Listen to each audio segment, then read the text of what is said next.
perspective? Oh, moi, je me situe clairement dans la deuxième catégorie, bien entendu.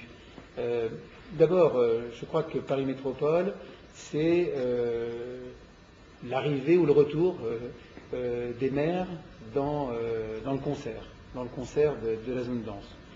Jusqu'alors, il y avait éventuellement la ville de Paris, mais qui était renfermée sur elle-même. Il y avait les départements, les trois départements de petite couronne notamment, qui sont des organismes très puissants, les Hauts-de-Seine bien sûr, mais les deux autres aussi. Il y avait la région et il y avait l'État. Là, c'est d'une certaine manière l'arrivée des maires. Les maires seront majoritaires au sein du syndicat mixte, ça c'est très important, même si les départements et la région y sont présents. C'est ce que nous avons tous souhaité, mais les maires seront majoritaires, donc c'est l'arrivée des maires.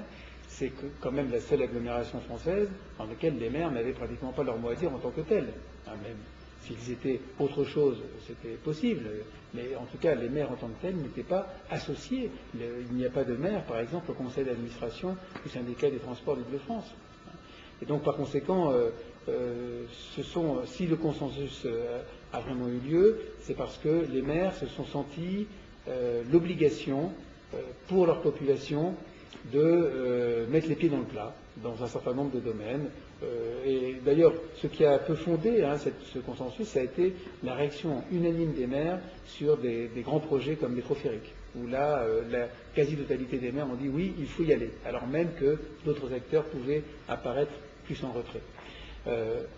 Alors, si demain nous voulons aller plus loin, et aller plus loin, c'est clairement une forme de mutualisation des ressources très importante de ce territoire de la zone dense. Je parle de la taxe professionnelle, mais on peut penser aussi aux droits de mutation et éventuellement à d'autres ressources qui aujourd'hui n'existent pas.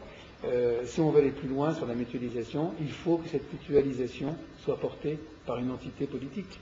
Et donc cette entité politique, ça ne peut pas être évidemment un syndicat mixte, c'est forcément quelque chose qui ressemble de près ou de loin à une communauté urbaine, quelque chose comme ça, avec un statut certainement particulier.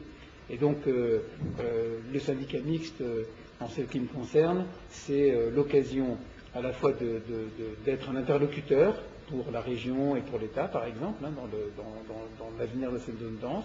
C'est un interlocuteur qui va exister, mais c'est aussi une façon, un organisme politique qui va permettre de cimenter ce premier consensus que nous avons réussi à élaborer ensemble, pour aller plus loin. Ouais.